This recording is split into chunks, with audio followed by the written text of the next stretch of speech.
Next question बहुत ही important question है। Paper के पॉइंट ऑफ व्यू से ये बहुत इम्पोर्टेंट है।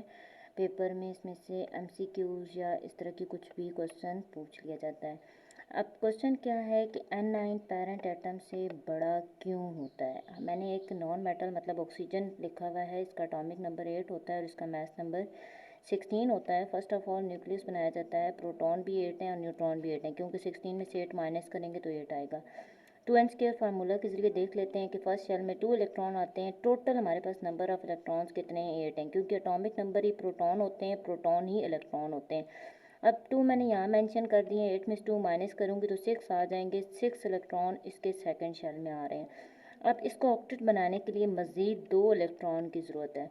तो यहाँ पे देखें +8 और -8 एक दूसरे को कैंसिल करके ओवरऑल कंपाउंड यहाँ पे कैसा बन रहा है, न्यूट्रल बन रहा है।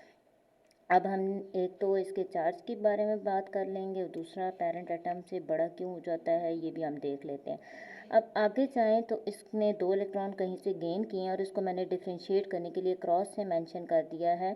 तो इसके पास टोटल नंबर ऑफ इलेक्ट्रॉन कितने हो गए हैं, -10 हो गए हैं और प्रोटॉन वही 8 हैं। तो प्लस माइनस माइनस और साइन बड़ी वैल्यू का आ जाएगा तो -2 इसके ऊपर चार्ज आ जाएगा। अब यहाँ पे देखें जो कि न्यूक्लियर फोर्स जो है, जो कि force of attraction last shell को करीब कर रही है, वो 8 ही प्रोटॉन है। इधर भी 8 ही प्रोटॉन है, इधर भी 8 ही प्रोटॉन है।